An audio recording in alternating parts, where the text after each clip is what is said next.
Assalamualaikum warahmatullahi wabarakatuh. Bismillahirrahmanirrahim. Alhamdulillahirabbil alamin.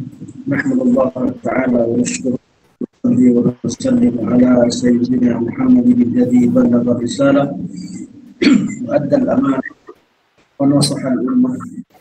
Atahu al-yaqin wa ala alihi wa sahbihi ajma'in. Subhanaka la ilma lana illa ma 'allamtana innaka antal alimul hakim. Ishrah li sadri wa yassir li amri wahlul 'uqdatam min lisani yafqahu qawli, amma ba'd.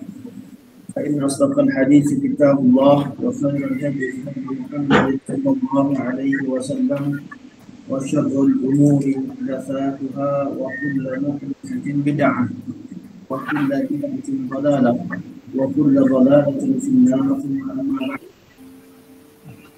Kami minta maaf atas Allah Subhanahu wa ta'ala kerana dengan taufik dan inayah serta hidayahnya dapat kita sama-sama program majlis ilmu kita pada pagi ini. InsyaAllah pada hari ini kita akan membincangkan tentang surah yang antara surah-surah terpendek Al-Quran Karim, iaitu surah Al-Asr. Surah 369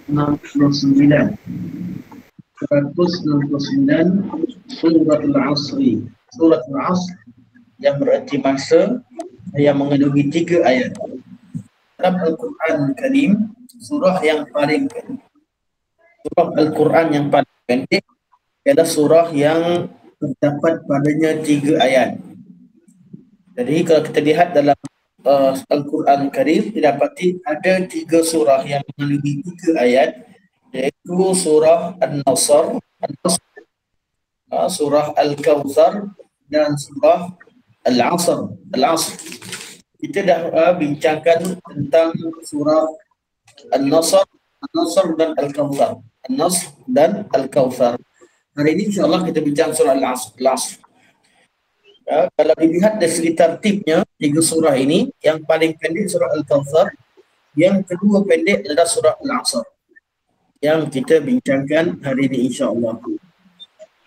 Dan pun kita tengok Al-Asr lebih ringkas daripada surah Al-Kawthar kerana bilangan perkataannya. Surah Al-Kawthar hanya mengandungi 10 perkataan. Surah Al-Kawthar mengandungi 10 perkataan. Surah Al-Asr mengandungi 14 perkataan.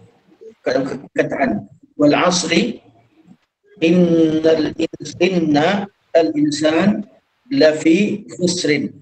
5 illa alladhina amanu wa 'amilus shalihat. 10 wa tawasaw bil haqq wa tawasaw bis sabr. Ada 14 perkataan. Surah Al-Kawthar ada 5.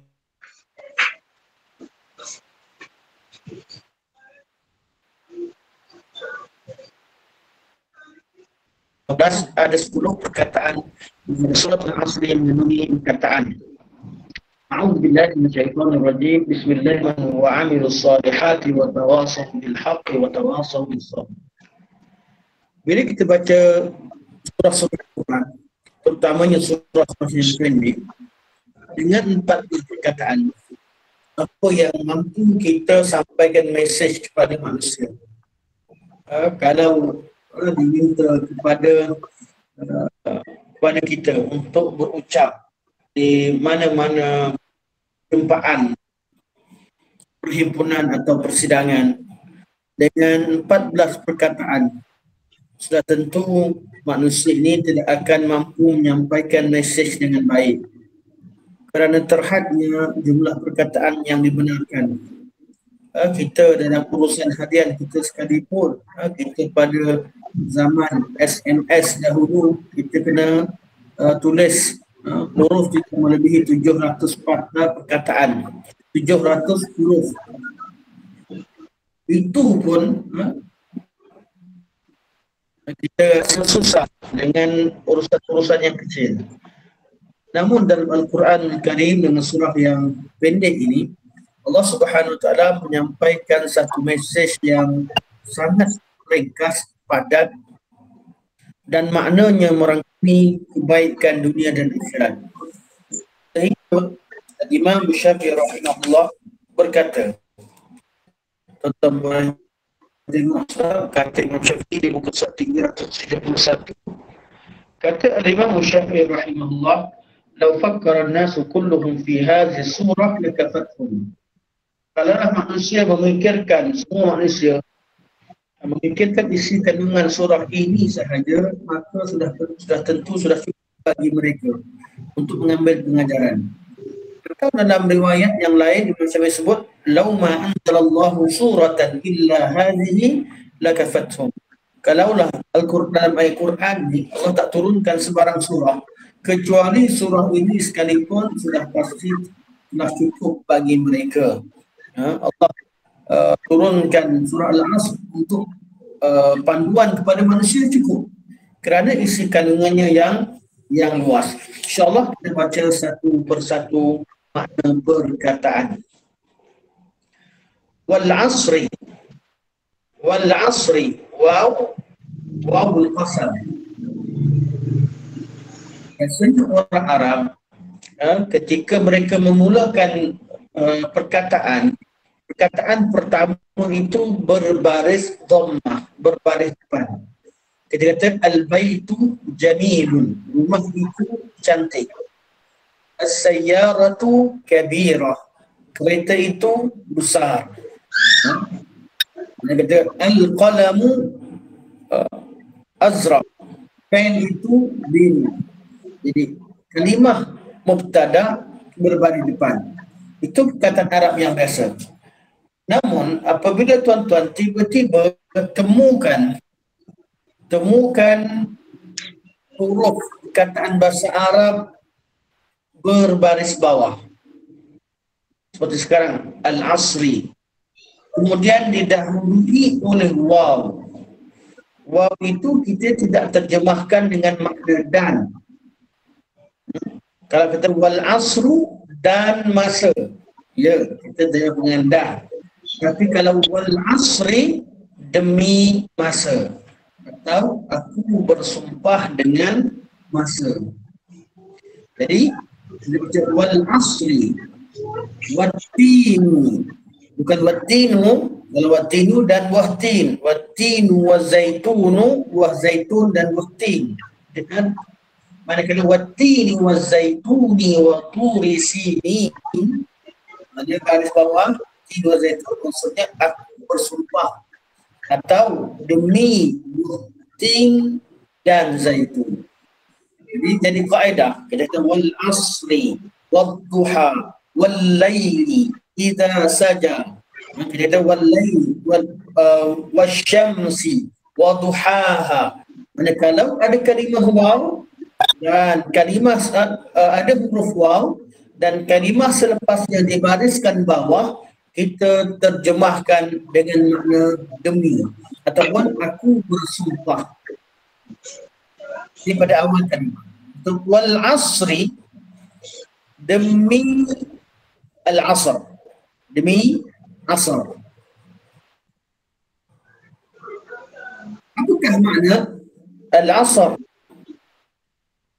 Kata dalam kata penulis di sini, makna perkata beliau akan berikan makna secara ringkas. Kemudian ketika tiba pada masanya, beliau akan bincangkan secara detail. Jadi saya berjalan seperti mana penulis. Dia bermasa ringkas, jadi untuk peringkat awal ni kita ambil makna ringkas. Masa atau waktu secara keseluruhannya. Al-asru berarti masa atau waktu secara keseluruhannya. Asalkan masa. Wal asri, aku bersumpah dengan masa secara mutlak. Iaitu sama ada pagi, petang, siang, malam, tak ada masalah, semua sekali Allah bersumpah dengan masa. Innal insana, sesungguhnya manusia. Al-insan, inna artinya sesungguhnya, harfut taukid. Al-insana, dia kena balik atas sebab ada inna sebelumnya. Kalau tak, asalnya al-insanu. Insan, manusia. Manusia, iaitu siapa manusia, ada dua pandangan ulama. Pandangan pertama, kata orang-orang kafir. Di ayat dia kata, demi masa, sesungguhnya orang-orang kafir itu berada dalam kerugian. Pandangan ini tidak terlalu tepat kerana Allah Subhanahu wa taala mengecualikan illal ladzina amanu, orang kafir.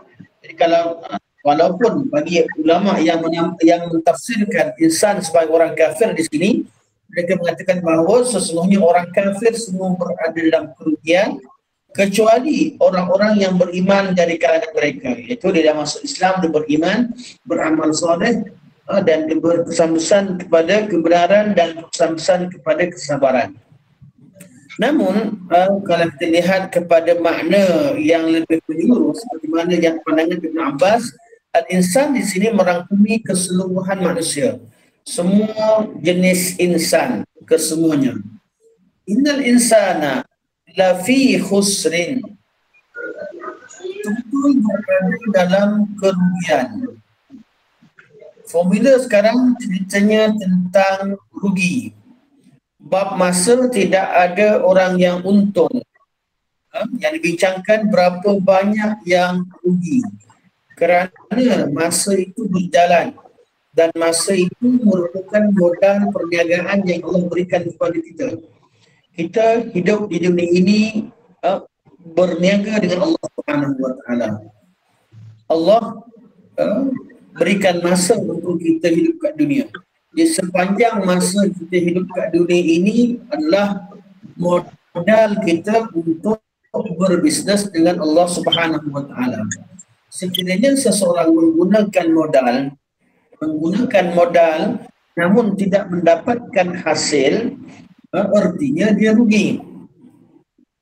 Jadi formula berkaitan dengan masa adalah sejauh mana kita meminimalkan atau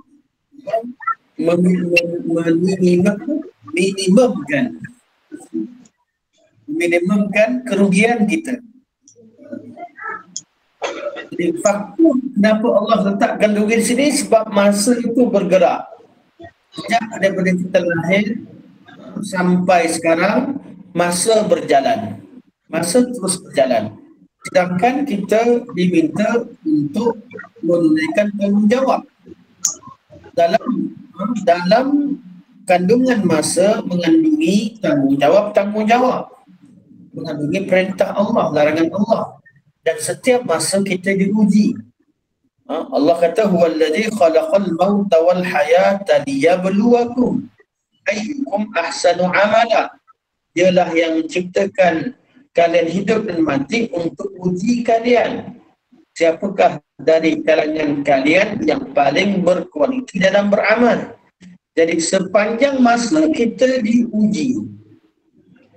Bila kita berada dalam dewan ujian, kita diam saja, artinya kita rugi. Bila kita tidak lakukan apa-apa, pelajar berada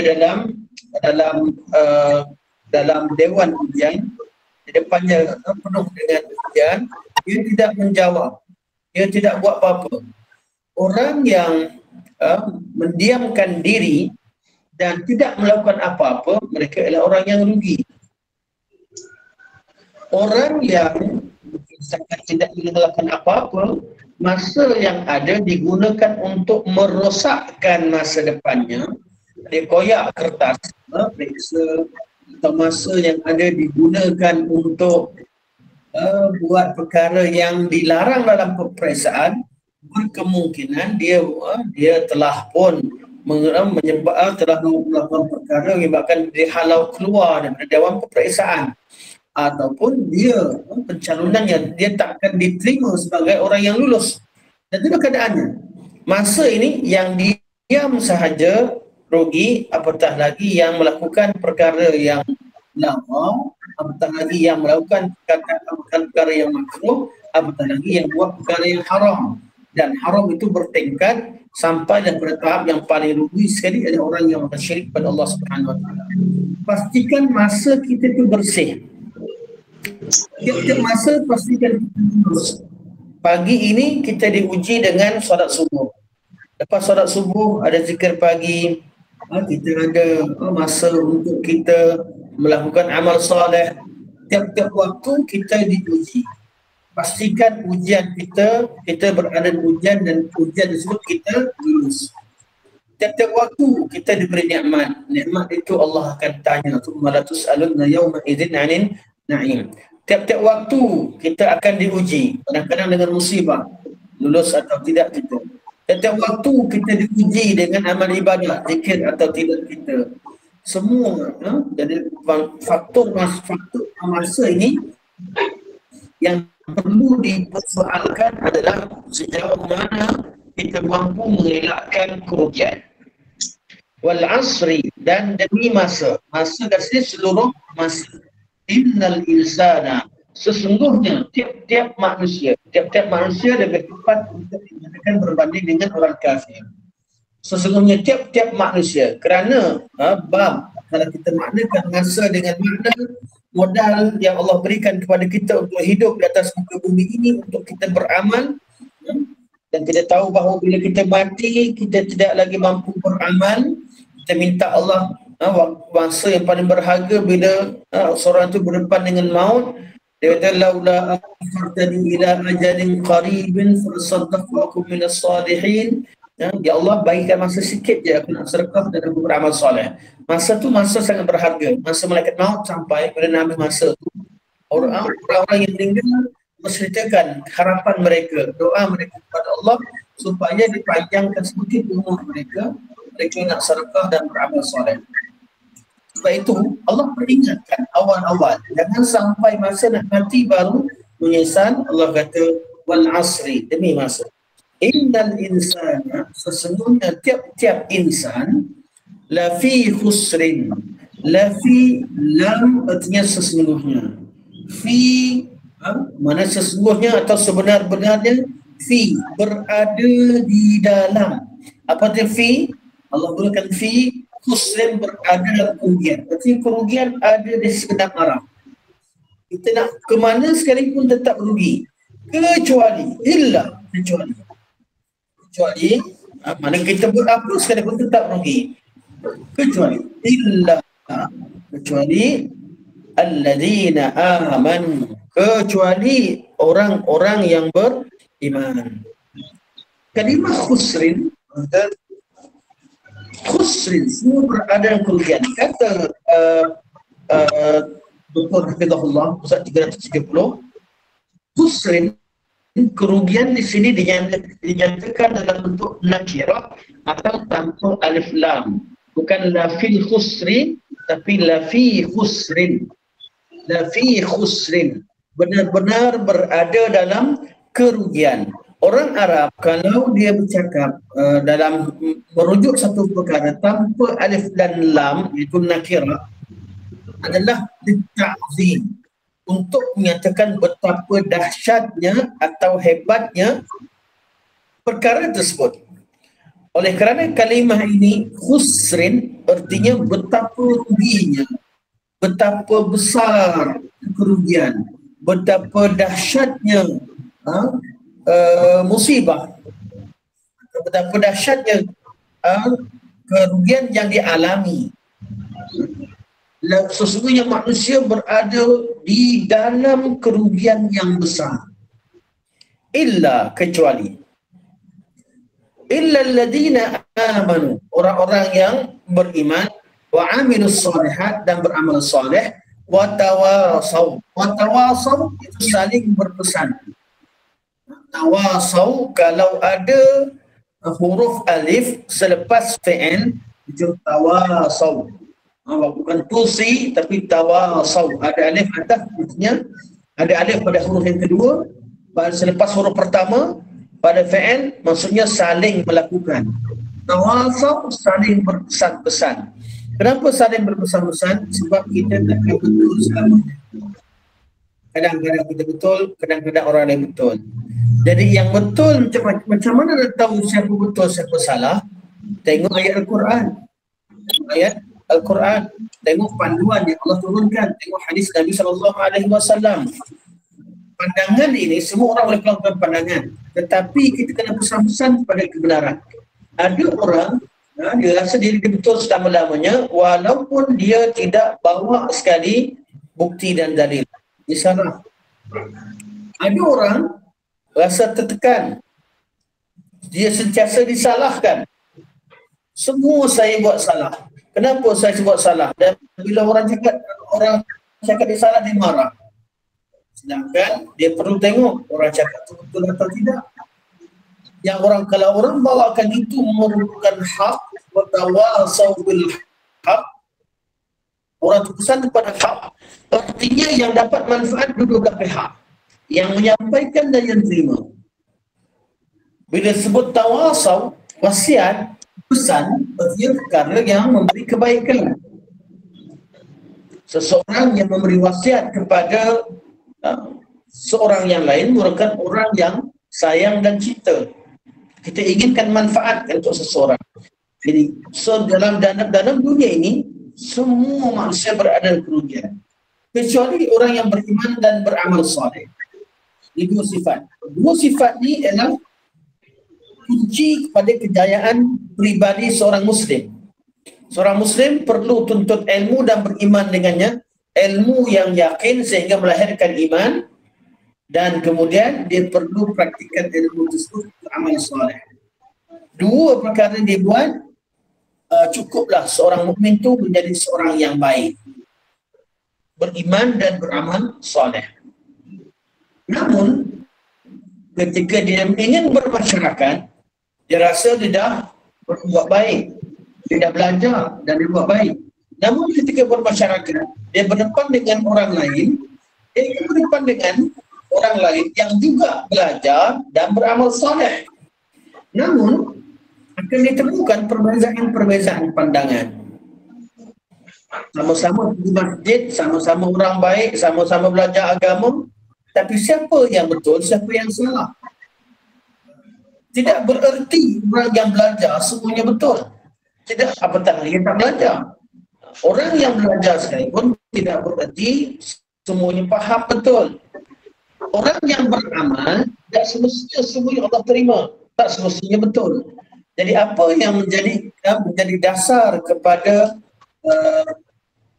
formula untuk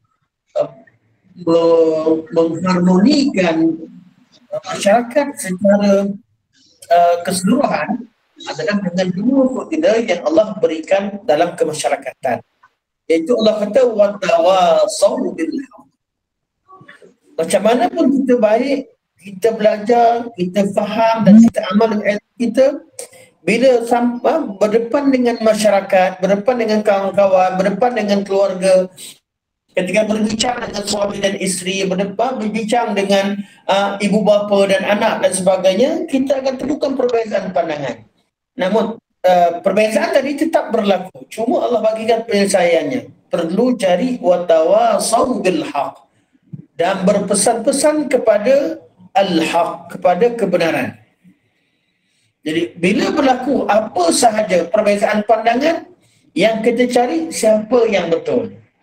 Tiap-tiap bab kita tahu, kita faham macam mana cara nak jadi, macam mana kita nak kenal kebenaran. Dalam Islam, kebenaran terletak pada Al-Quran dan Sunnah Rasulullah SAW. Jadi selamat. Khilaf macam sekalipun berlaku, kita kena cek kembali kepada Al-Quran, kembali kepada Sunnah, kembali kepada salafus salih, kembali kepada sahabat-sahabat tabi'in, turun-temurun sampai zaman kita. Ajaran Islam kita perlukan kepada rujukan terhadap orang dahulu, kerana agama Islam ini agama yang kita warisi daripada Rasulullah SAW. Dan tidak ada cara lain untuk kita faham agama kecuali melalui daripada pihak dari yang asal, kecuali kembali kepada sumber asal dan orang-orang yang awal dahulu. Wa tawasau bil haq. Apakah maksud kebenaran? Kebenaran ada tiga makna. Pertama, sesuatu yang sudah tetap dan tidak boleh diingkari lagi. Sama ada yang berkaitan dengan kepercayaan atau amalan perbuatan. Al-haq adalah sesuatu benda yang sabit, yang tetap. Al-haq, dia tidak berubah-ubah. Untuk Allah Subhanahu wa taala telah sabit kebesaran dan kebenaran Allah Subhanahu wa taala. Kata-kata Allah pasti berlaku. Apa yang Allah kata pasti berlaku, apa Allah hendak pasti berlaku, apa yang Allah Subhanahu wa taala catatkan pasti berlaku, apa sahaja yang Allah Subhanahu wa taala ciptakan pasti terjadi. Kun fayakun, maka nama Allah Al-Haq. Nama Allah Al-Haq. Makna Al-Haq kedua, sesuatu yang dinyatakan atau disokong oleh dalil yang pasti. Mana kalau cakap satu benda ada proof, ada proven, ada terlihat dalilnya, proven by dalil, bukan cakap kosong. Kita ada dalil, ada panduannya. Dan yang ketiga, al-haq.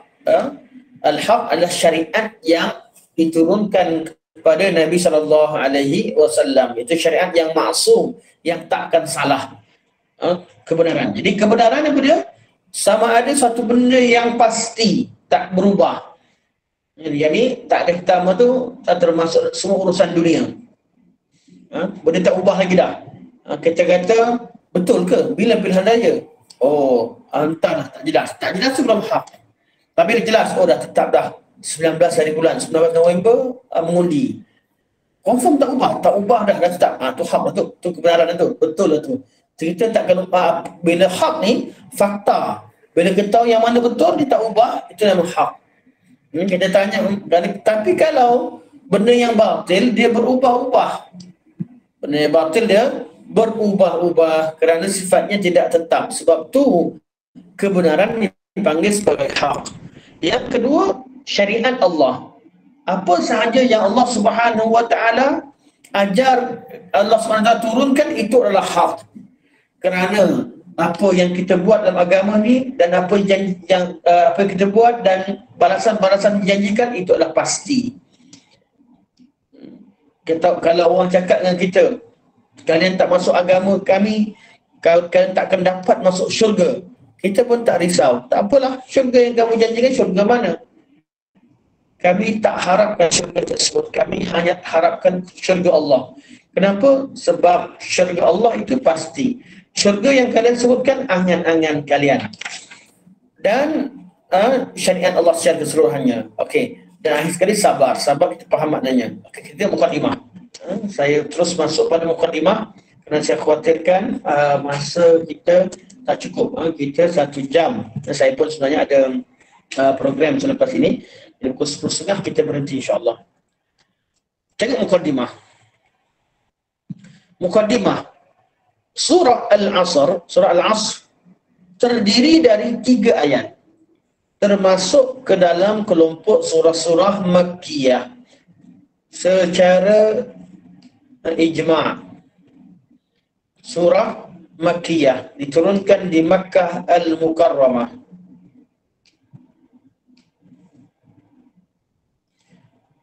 Sebelum hijrah. Setelah Mekah dari sebelum hijrah. Kita tahu bahawa maksud surah Makkiyah adalah surah-surah yang diturunkan sebelum hijrah. Walaupun bukan di Makkah. Contohnya kalau diturunkan di Taif dan sebagainya, tetap dinamakan sebagai surah Makkiyah. Manakala surah-surah Madaniyah adalah surah-surah yang diturunkan selepas hijrah. Walaupun bukan di Madinah Munawwarah, walaupun di Makkah Al-Mukarramah. Ada surah-surah yang Allah turunkan ketika Nabi di Hajjatul Wada' di Makkah Al-Mukarramah. Tapi selepas hijrah, surah itu dinamakan sebagai surah Madaniyah. Jadi Makkiyah, Madaniyah menentukan tempo, masa, bukan tempat. Walaupun ada sebagian ulama yang kata merujuk ke tempat, namun pandangannya lebih tepat, penamaan pengistilahan yang lebih teratur bila diletakkan Makkiyah dan Madaniyah itu berdasarkan kepada sebelum hijrah dan selepas hijrah. Makkiyah sebelum hijrah, Madaniyah ialah ayat yang turun selepas hijrah Rasulullah sallallahu alaihi wasallam. Diturunkan sesudah surah Alam Nashrah, lepas surah Al-Insyirah, ya, dengan berlaku khilaf. Kalau kata turun selepas surah sekian dan sekian, itu ada khilaf. Dinamakan dengan surah Al-Asr diambil dari perkataan Al-Asr yang terdapat pada ayat yang pertama dalam surah ini. Ini kaedah umum. Penamaan surah adalah berdasarkan kepada pemilihan perkataan yang unik atau perkataan yang tersendiri, yang lain daripada surah yang lain yang boleh dirujuk untuk mengenali surah tersebut. Jadi surah Al-Asr, disebut Al-Asr, orang faham, inilah dia surah Al-Asr, surah wal asri innal insana lafi khusrin. Okey. Kelebihan surah Al-Asr. Al-Imam Ibn Qayyim rahimahullah berkata dalam kitabnya, Imam Ibn Qayyim berkata dalam kitabnya Miftahu Daris Sa'adah, kitab Miftah Daris Sa'adah, kunci negeri kebahagiaan, itu syurga, hari akhirat, bahawa Imam Syafi'i rahimahullah berkata, "Lau fakkara an-nasu kulluhum fi hadhihi surah lakafathum." Kalau seluruh manusia memikirkan tentang kandungan surah ini, sudah pasti cukup bagi mereka.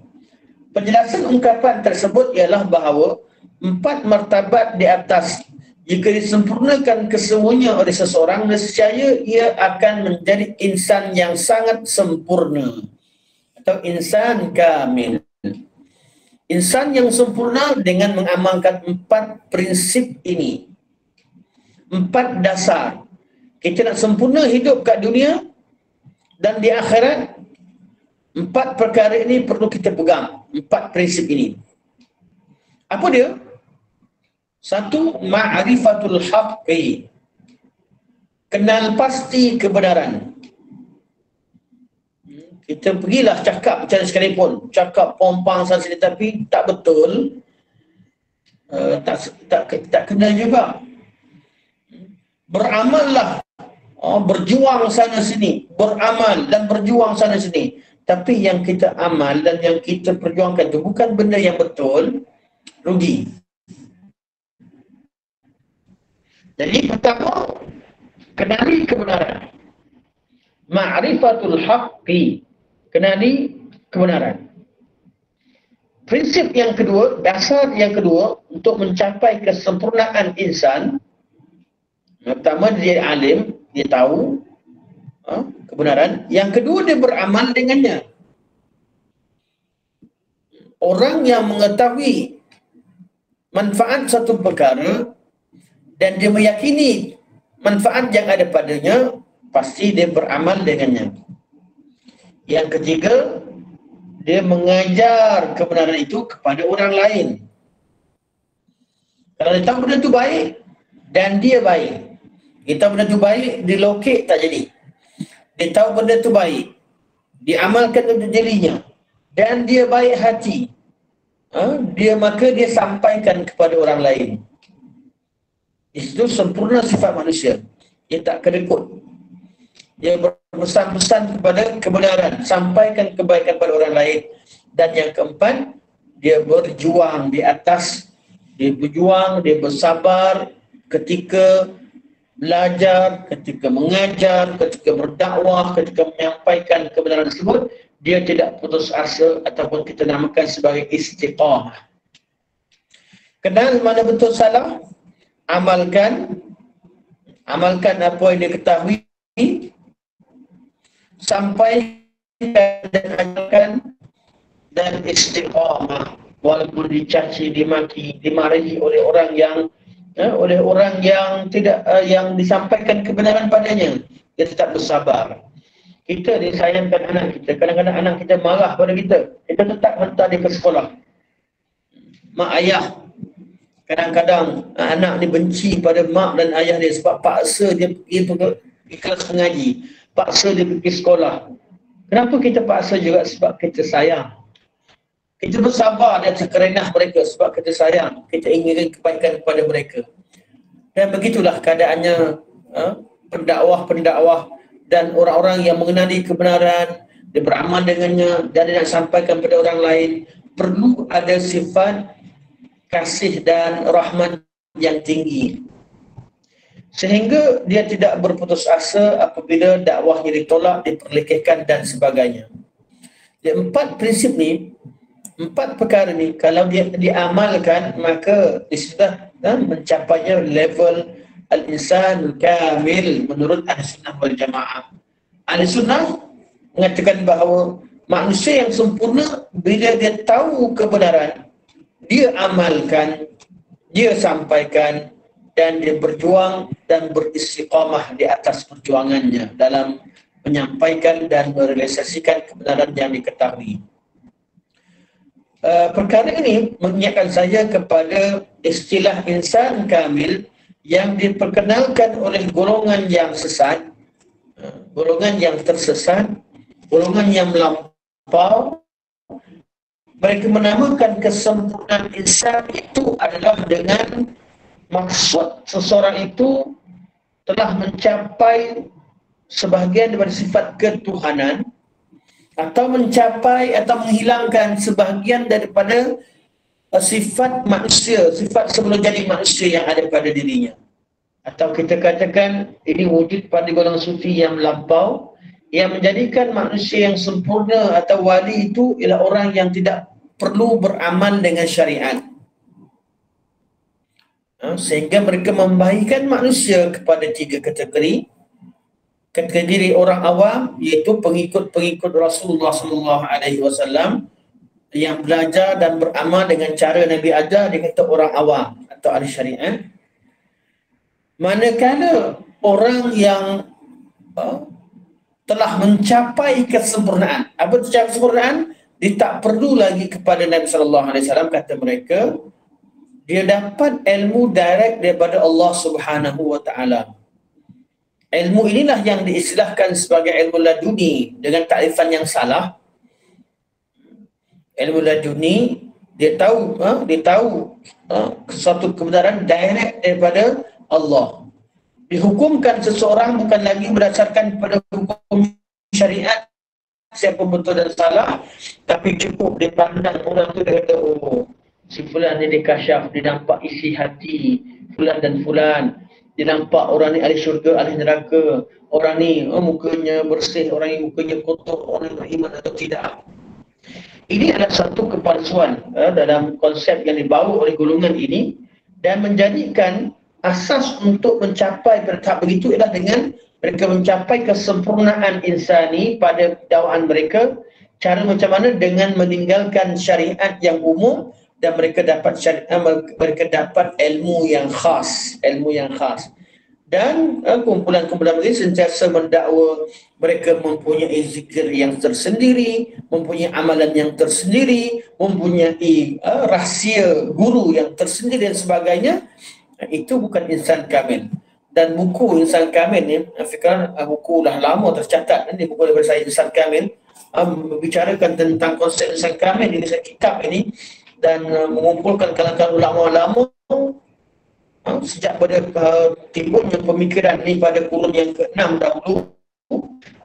Ini pemikiran yang membawa ramai orang Islam lari daripada mengamalkan sunnah Rasulullah SAW. Kerana mereka kata bahawa ada amalan yang lain membawa sampai Allah wujud nanti.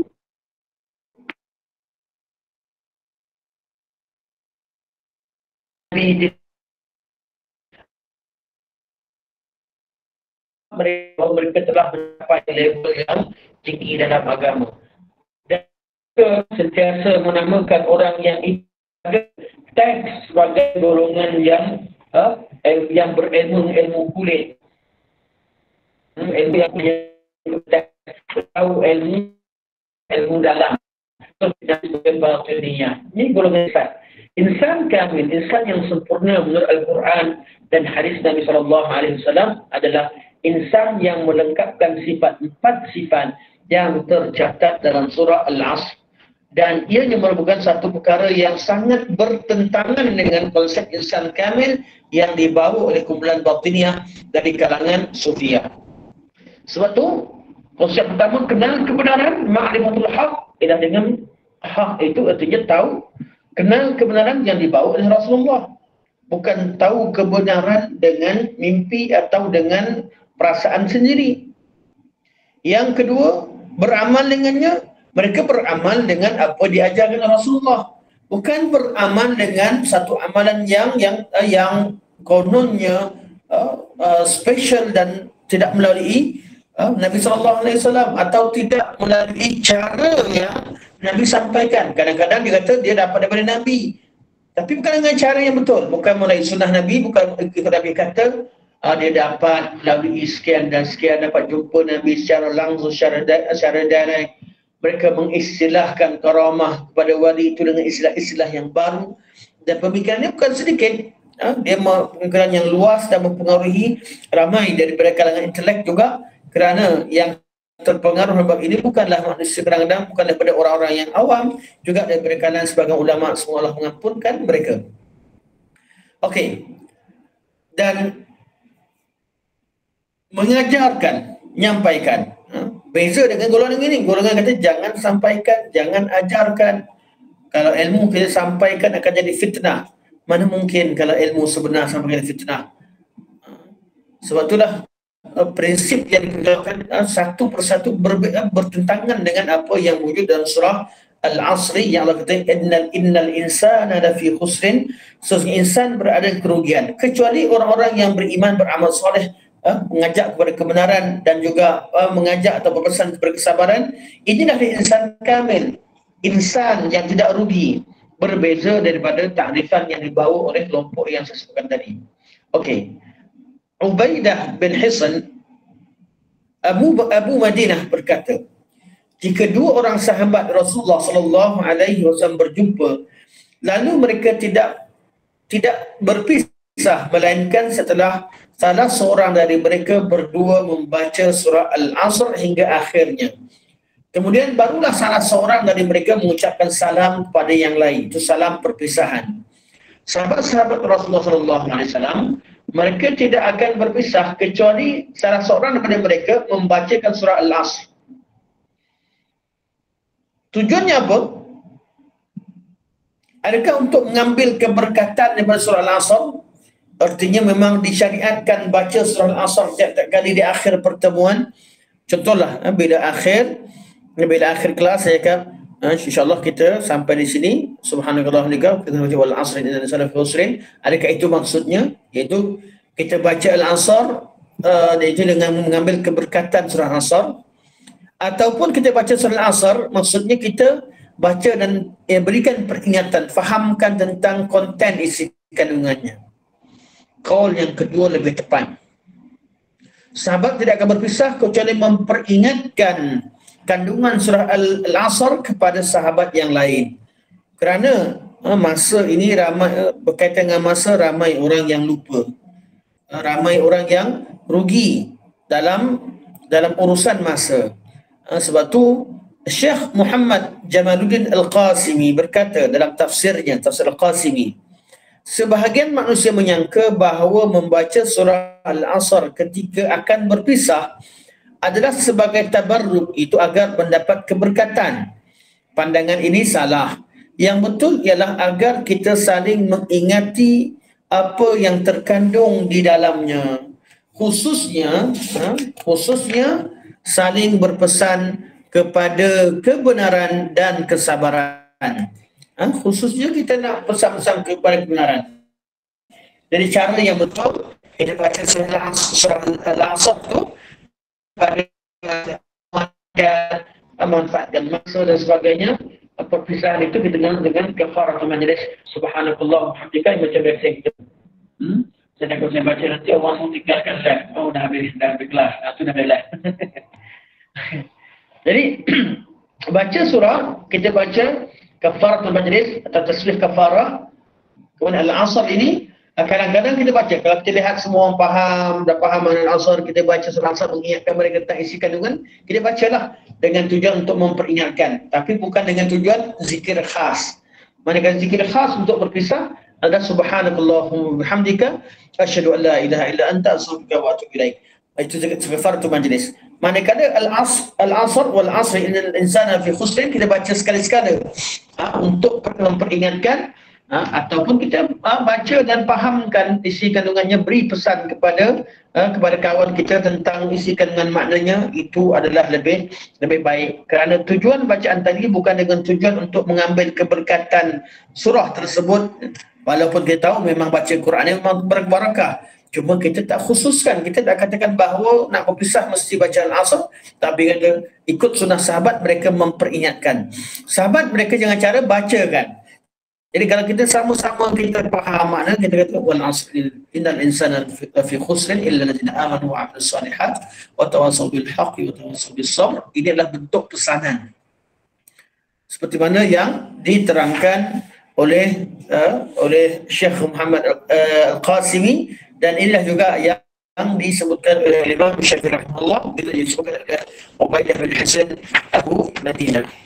Okey, munasabah ayat.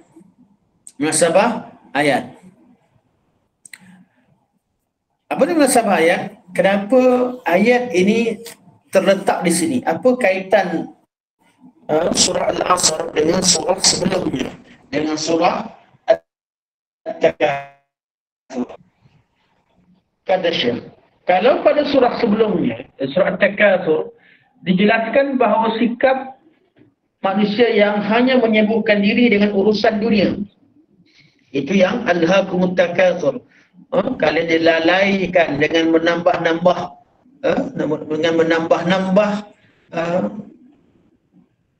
perkara kamu, menambah-nambah urusan kamu, menambah-nambah keuntungan yang kamu harapkan.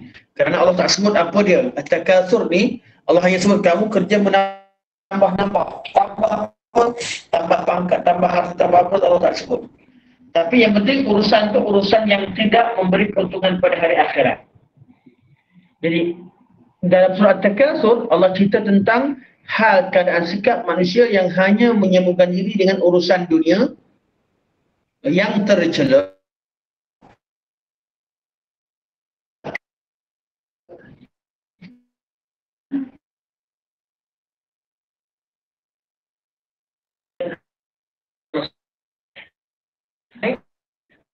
Kamalul insan, kamalul insan, kesempurnaan manusia, atau al-insan al-kamil, berdasarkan kepada Al-Quran Al-Karim dan sunnah Rasulullah sallallahu alaihi wasallam. Dan dalam surah ini juga diterangkan tentang orang yang sebaliknya, itu orang-orang yang rugi, yang tidak memanfaatkan masa yang diperuntukkan kepadanya, dalam keadaan mereka diberikan masa, diberikan kemampuan dan kesihatan untuk beramal, namun mereka memilih untuk diam atau untuk melakukan amal yang tidak baik ataupun maksiat. Itu lebih jauh lagi. InsyaAllah sampai sini berkaitan dengan muqaddimah surah. Minggu depan insyaAllah kita sambung pada tafsir ayat. Minggu depan nanti insyaAllah segala yang saya sebutkan tadi yang ringkas akan didetailkan semula, dan insyaAllah ianya lebih menarik. Surah Asr ni kalau tuan-tuan nak syarahkan detail berapa lama pun dia akan boleh dikupas panjang macam surah Fatihah. Surah Asr adalah surah yang boleh dikupas dengan sangat detail seperti surah Al-Fatihah, cuma seperti mana yang saya sebut sebelum ni, selain surah Fatihah kita hanya akan kupas secara ringkas. Satu majlis untuk mukadimah surah umum, satu majlis lagi untuk bahas satu perkataan, satu ayat, dan kalau mampu satu majlis, satu lagi kata mampu tambah 2 kali untuk melengkapkan makna, dan kita takkan syarah panjang sebagaimana surah Al-Fatihah. Inilah kaedah yang kita bawakan insyaAllah. Jadi saya buka pada soalan, namun saya kembali kepada Dato' untuk mempengerusikan soalan pada sesi ini insyaAllah. Silakan. Ada apa-apa soalan? Assalamualaikum Ustaz. Assalamualaikum. Tapi suara tersekat-sekat lah. Suara tersekat-sekat. Nak tanya pun tak sedap. Tak apa dengar. Suara dengar ya. Okey Ustaz, nak tanya pasal tawasul bil haq tu, adakah semata-mata untuk dalam hal agama ataupun dalam hal yang profesionalism? Contohnya sebagai guru mengajar matematik, mengajar ilmu alam dan sebagainya. Itu soalan dia. Cukup. Okey, surah ini cerita tentang illal ladzina amanu wa amilus salihat. Orang yang beriman dan beramal soleh. Dan iman amal soleh sudah pastinya bab agama masuk. Manakala bab dunia, sekiranya bab dunia itu diniatkan dengan tujuan akhirat. Semua urusan dunia bila diniatkan untuk urusan akhirat, iaitu kita mengamalkan urusan dunia dengan mematuhi hukum halal dan haram. Kita buat yang halal, tak buat benda yang haram, buat benda yang dibenarkan, tak buat benda yang dilarang. Kemudian benda yang harus tadi, pada asalnya tadi kita niatkan untuk agama Allah Subhanahu Wa Taala atau niatkan semata-mata kerana Allah.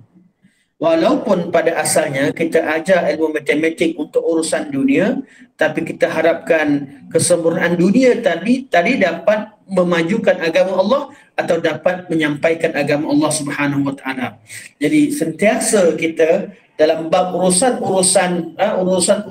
dunia kita niatkan dan jadikan ia sebagai taqarrub pada Allah Subhanahu Wa Taala. Ada khusus dan ibadat umum. Okey. Ibadah khusus apa yang Allah ajar dan perintahkan kita buat.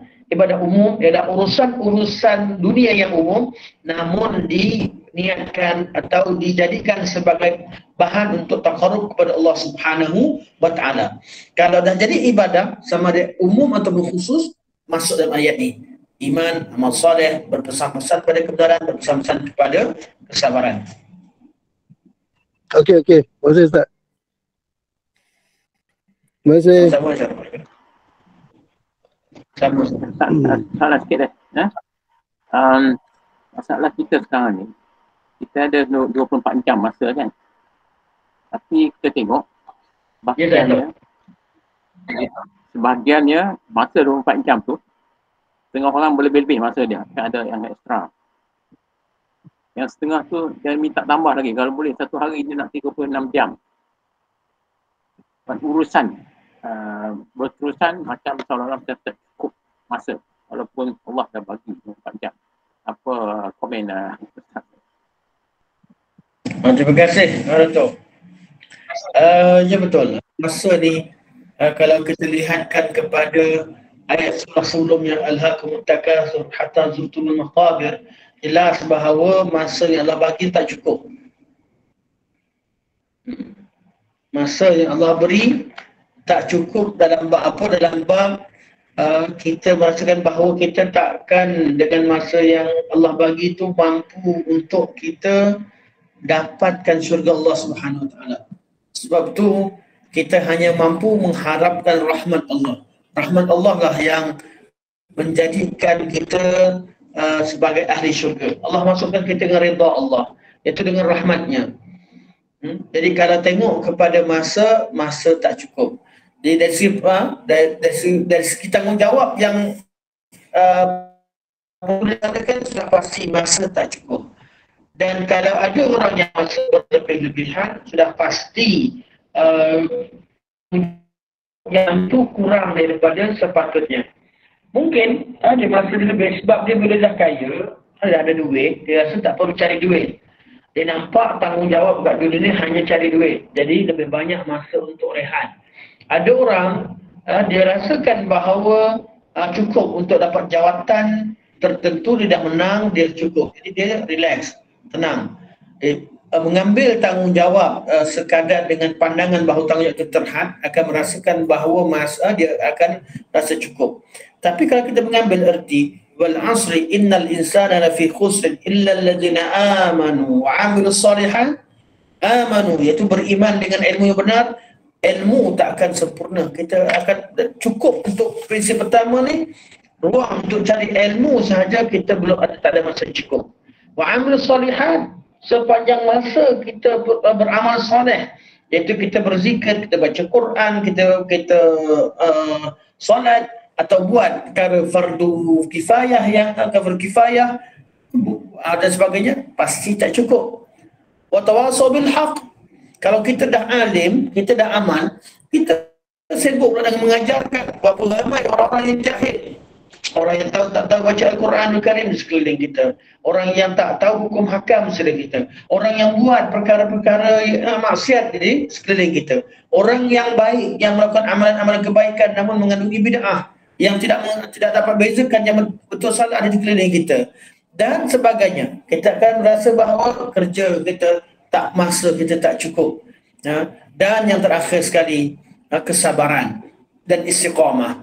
Kita akan merasakan banyak benda yang kita mampu buat, yang tak mampu kita buat secara sabar dan berterusan.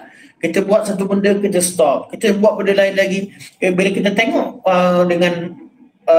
dengan kacamata yang luas seperti surah Al-Asr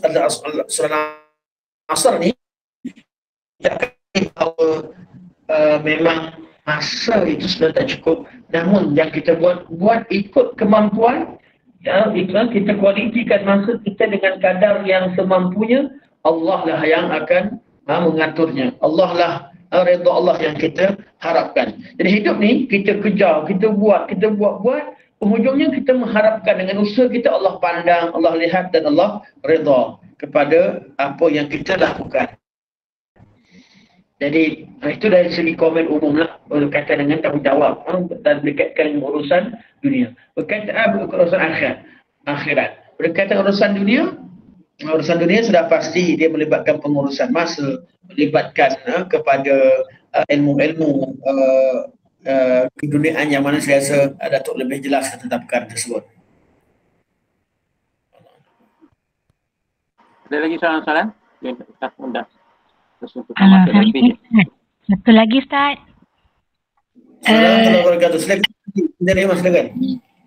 Ni solat biasanya asar kan di suruh baca surah Wal-As. Yang ni memang daripada mana Ustaz yang mana Rasulullah baca ke? Saya rasa Rasulullah banyak membaca surah-surah panjang kan. Sebab saya tengok bila dari dulu asar mesti baca surah ni Ustaz. Boleh Ustaz terangkan? Okey, tidak ada ketetapan ataupun sunnah untuk baca surah Al-Asr pada waktu asar. Surah Al-Asr disebutkan dalam beberapa hadis seperti mana yang kitab Bulughul Maram dan kitab Amdudakkan sebagainya. Salat zuhur panjang berdirinya salat zuhur adalah dengan kadar 30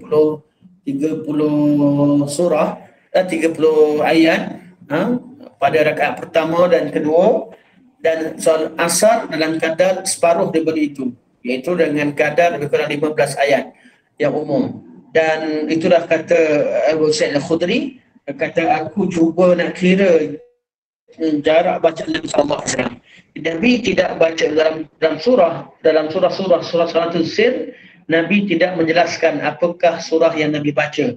Berbeza surah dengan Salatul Jahar, surah Maghrib, Isya dan Subuh dinukilkan Nabi baca surah apa.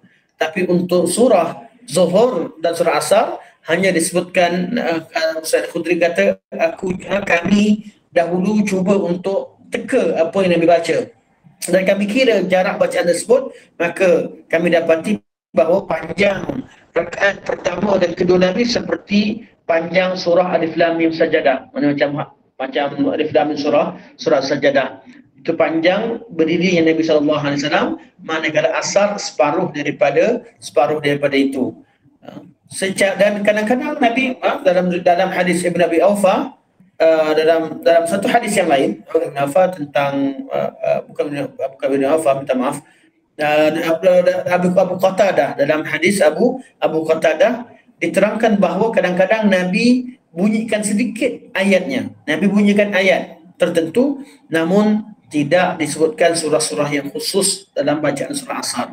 Walaupun nanti insyaAllah pada minggu depan bila kita bincangkan surah Wal-Asri, antara makna yang terkandung dalam waktu. Jadi pengajarannya berkaitan waktu Asar sangat-sangat penting. Itu yang akan kita bincangkan. Kaitan surah Asar dengan waktu Asar adakah waktu asar sahaja, semua waktu sebagainya. Cuma hari ini kita sekadar baca yang umum, makna yang umum.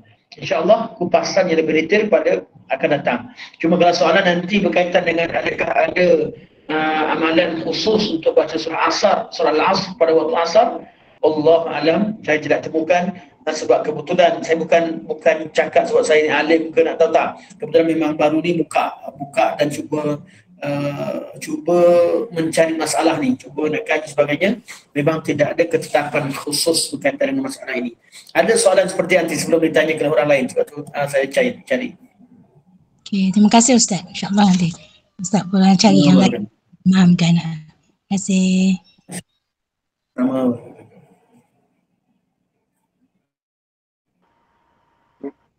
Mungkin dah lewat tu Ustaz. Dan lebih ni 10-30 lebih ni. 40 dah. Alhamdulillah. InsyaAllah. Terima kasih banyak-banyak Ustaz. Jumpa lagi. Sama-sama. Next week kan. Next week ada Ustaz. Okey, insyaAllah. Jadi kita tutup kafaratul majlis insyaAllah. Tutup majlis. Barakallah. Alhamdulillah. Terima kasih Ustaz. Ya. Saya minta maaf kepada Datuk. Saya soalan Datuk putus-putus yang sampai pada saya. Lepas tu kadang-kadang takut saya terpotong apa yang Datuk sudah bercakap. Kita punya speaker ni. Ya.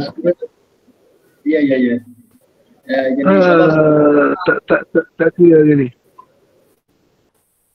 Okey. Terima kasih. Assalamualaikum. Tenang. InsyaAllah kita doakan apa yang baik Allah terima, apa yang buruk Allah Subhanahu Wa Taala ampunkan, dan Allah hantarkan sesuatu untuk membetulkannya dan memberi hidayah kepada kita. Dan sebelum saya tutup, saya terima kasih banyak-banyak pada Datuk, saya banyak-banyak pada imam kita, Tuan Haji Zainal, saya banyak-banyak pada Salman dan pada ibu betul saya, ibu Puan Wasalan, Puan Hamdani, dan ramai lagi. Tak sempat sebut nama Aunty Khatijah ada ni semua. Saya jujur dalam kelas ni ada orang-orang yang sangat saya hormat semuanya. Jadi saya segan sebenarnya nak ngajar dalam grup kita. Aunty Hamnah pun ada, masya-Allah. Yang ramai yang saya kenal di kalangan orang lama, orang tua, orang veteran, orang yang sangat saya hormat. Semoga Allah SWT jadikan keberkatan ni sambil saya kongsi, sambil saya belajar ilmu daripada tuan-tuan dan puan-puan. Semoga Allah SWT berkati majlis kita semua insyaAllah. Jadi kita tutup dengan kafaratul majlis. Subhanallah walhamdulillah asyhadu an la ilaha illa anta astaghfiruka wa atubu ilaik. Wassalamualaikum warahmatullahi wabarakatuh wa ala alihi wa sahbihi wa sallam. Alhamdulillahirabbil alamin.